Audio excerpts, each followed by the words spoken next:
Hello and welcome to the Amateur Radio and Satellite Station. We now call this the Philippine University's Ground Archiving and Data Reception or PUGAD. In this station, we will talk about the role of PUGAD and how it operates. PUGAD, by definition, is the Filipino translation for nest, which is built by the birds to lay their eggs and raise their chicks.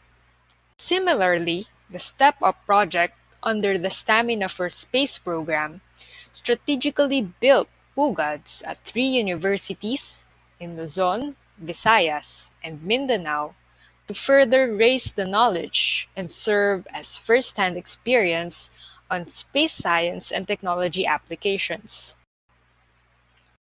PUGAD is an amateur radio ground station that is designed to track and communicate to the orbiting satellites carrying amateur radio, such as our very own Diwata-2.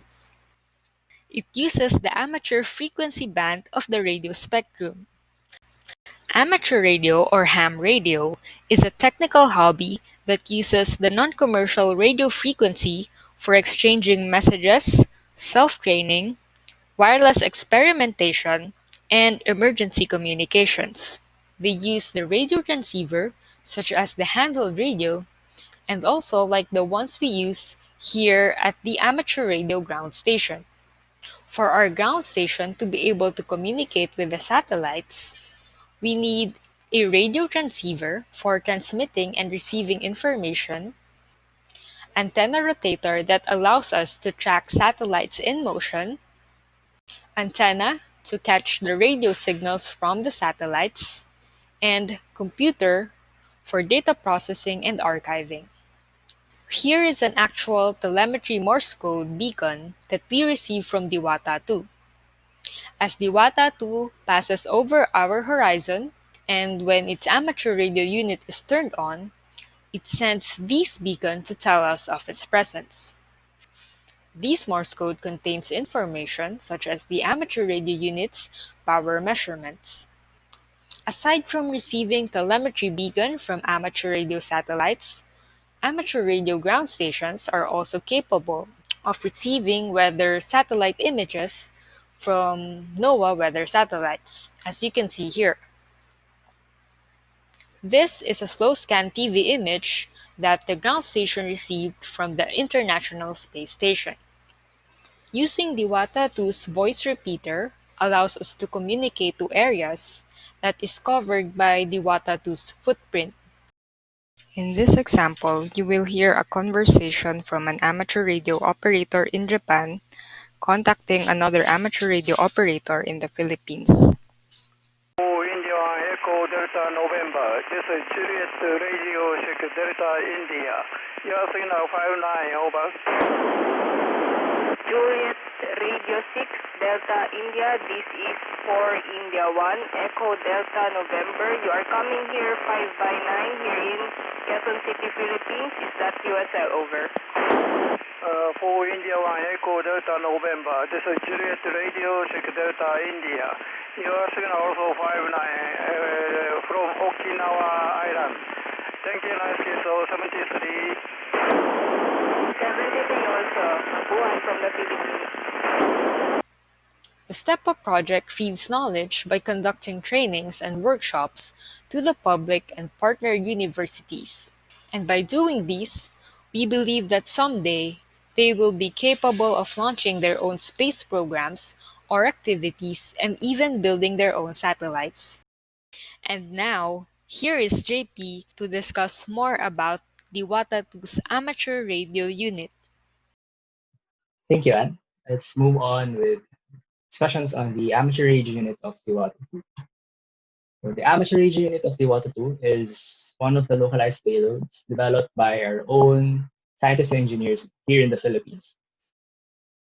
Here's a picture of Diwata-2, and if you look inside, you can see the enclosure of the ARU module. So there are actually farewell statements or writings on top of the enclosure by the ones who developed the ARU. So this is how it looks like on the inside. So AMSAT, an internationally recognized amateur radio association, Amateur Radio Operators Association designated Diwata-2 as Philippines Oscar 101 or PO 101 for short. So now it can be considered, Diwata-2 can be considered as an internationally recognized amateur radio satellite. Now, how do we operate on the ARU? So first of all, what does the ARU do? Now it operates as a Morse code transmitter or CW transmitter for housekeeping data. Basically, it's telling the ground station or the receivers that the water 2 is doing well, here are the voltages, the temperatures, and so on. It also operates as an FM repeater. So what it does is when you transmit a voice signal to Diwata-2 PO101, tuning into the proper uplink frequencies at 47.5 megahertz and PL2 of 141.3 hertz is shown on the box below. The voice signal that you transmit will be heard through Diwata-2's footprint when you tune in to 145.9 megahertz on the downlink frequency of Diwata-2. More on that later. The schedule of operations for Diwata-2 is posted on the social media accounts on Twitter and on Facebook. So, as mentioned earlier, uh, your voice signal transmitted to PO101 can be heard on this footprint. So, this is basically what the footprint is. So, it has a countrywide communication range. So, for example, if you transmit your signal from Luzon, you can actually be heard from Mindanao, in Visayas, or even actually until Japan. So we had communications with Japanese ham operators in the past. So countrywide communication. Next is one of the capabilities of ARU or Diwata-2 in general is its regular pastime. Since Diwata-2 is in a sun-synchronous orbit, so it passes through the same area twice at midday and twice at midnight. So you know when to track Diwata-2. Next is since it's in space, Diwata-2 cannot be affected by ground operations. So for example, if during a disaster, during a typhoon, when ground infrastructures are down, you can actually use PO101 as an emergency means of communication. So for example, here on the right is an amateur radio operator with his handheld transceiver and antenna, DIY antenna actually.